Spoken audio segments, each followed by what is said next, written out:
Hello and welcome. I'm Lynn Fries, producer of Global Political Economy, or GPENewsdocs.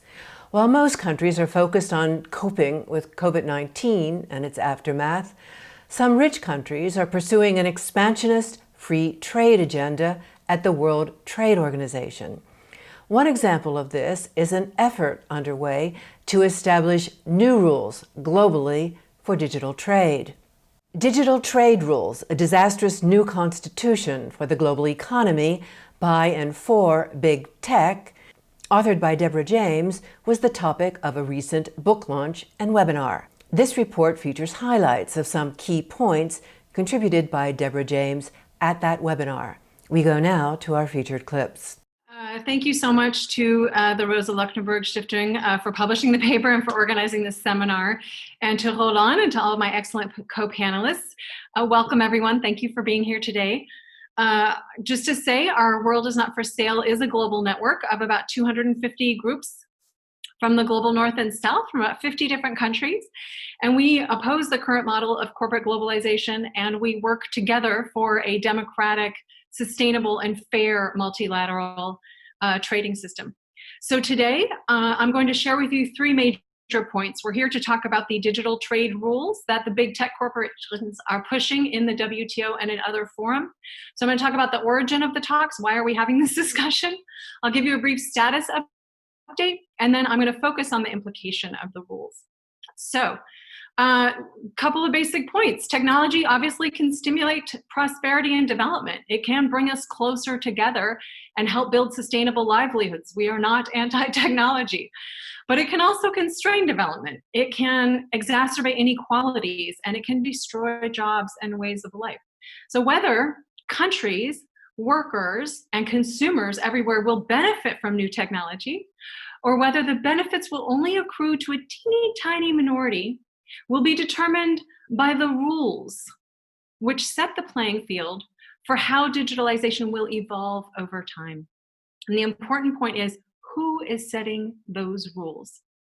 Now, one of the best investments that corporations can make is to change the rules under which they operate so that they can extract greater profits from the economy while preventing their competitors from having a level playing field.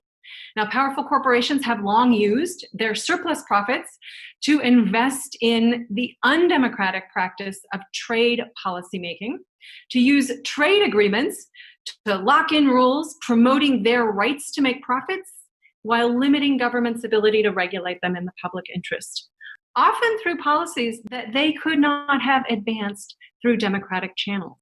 The World Trade Organization, as we know, is the global rulemaking body on international trade. Big tech and other corporations operating in transport, logistics, telecoms, finance, agribusiness, industrial, many other sectors are lobbying governments to use the WTO to liberalize the digitalization that is currently transforming the global economy, and particularly the governance of today's most valuable resource, which is data. So what's a quick status update? Well, in 2016, the Obama administration first proposed rules on digital trade in the WTO after hiring a corporate tech lobbyist under the guise of e-commerce talks in the WTO. Proponents tried to get all 164 members to agree to a new mandate to negotiate binding rules on digital trade and to permanently push aside the development agenda, which has been pending since 1995, okay? But developing countries resisted the imposition of this new corporate agenda, and they blocked the new mandate at the last WTO ministerial, which was in Buenos Aires in December 2017. However, a group of 76 countries launched talks among themselves to bring about a binding agreement on digital trade in the WTO. Now, these nations are constantly lobbying and pressuring other developing countries that are not participating also to join their ranks. Their aim is to conclude an agreement involving as many countries as possible, as well as to secure a mandate for talks among members of the WTO, all the members, by the time of the next ministerial conference. So that was supposed to occur last month, but it's been postponed at this time. Now, one of the characteristics of the contemporary global economy is that while the productivity of workers and small businesses has increased over time, obviously, large corporations continually take more and more than their share. As I mentioned, they have used their surplus profits to intervene in the policymaking process to design the market to distribute more of the gains to themselves. Now, this process has been facilitated by digitalization, and the proposed rules are intended to lock in and accelerate that appropriation of the productivity of workers. So in reality, big tech has proposed the rules in order to consolidate its exploitative business model. So what does it include? It includes gaining rights to access markets globally. They want to be around the world. They want to lock in deregulation, and they want to evade and prevent future regulation. They want to access an unlimited supply of cheap labor that has been stripped of its rights. They want to expand their power through monopolies. They want to avoid payment of taxes. And now the newest aspect, they want to be able to extract and control personal, social, and business data around the world. Data is the lifeblood of the digital economy. So whichever firms dominate artificial intelligence in their sectors by virtue of their big data set will dominate their industries.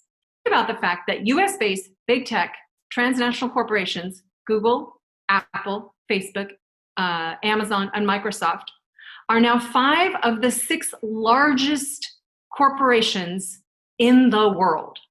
Now, the proponents are disguising their proposals in the Trojan horse of being able to unleash development through the power of micro, small, and medium enterprises using e-commerce. These are not e-commerce rules. They go far beyond e-commerce and would result in the liberalization of all aspects of the economy. They really represent a new constitution, binding global rules on the entire digital economy written by big tech for its own benefit. Now, these rules were already in the Trans-Pacific Partnership. So it's in the TPP. They also currently exist in the EU-Japan FTA and the US-Japan FTA, and in the renegotiated NAFTA, the so-called US-Mexico-Canada agreement. So if your country is a member of the Trans-Pacific Partnership, you already have these rules. If you're part of USMCA, if you are EU with Japan, you already have them. But that doesn't mean that they have to be exported to the whole world, because they are much harder to change if they are agreed in the WTO. Between the EU and Japan, you can change it when you finally decide that it makes no sense for your countries. But we need to not happen in the WTO. We need to make a change, and we need to make sure that our activities that we're advocating for, if they're economic justice, racial justice, data privacy, whatever, that they include also paying attention to the rules that are being developed globally. And we have lots of room for growth within our World Is Not for Sale, for more groups to join, to participate in this fight. We need to make a change, and we need to get the rules that we need: worker rights, more taxation, anti-monopoly, and stop them from implementing the rules that they want, which will really have such a devastating impact on our lives for the future. Because once you get these rules in the WTO, forget ever changing them. That is a problem. We have to leave it there. Many thanks to the organizers and all participants of this event. And thank you for joining us in this episode of GPE News Docs, reporting on digital trade rules, a disastrous new constitutions for the global economy by and for big tech, authored by Deborah James, Director of International Programs at the Center for Economic and Policy Research and coordinator of the global Our World Is Not for Sale network.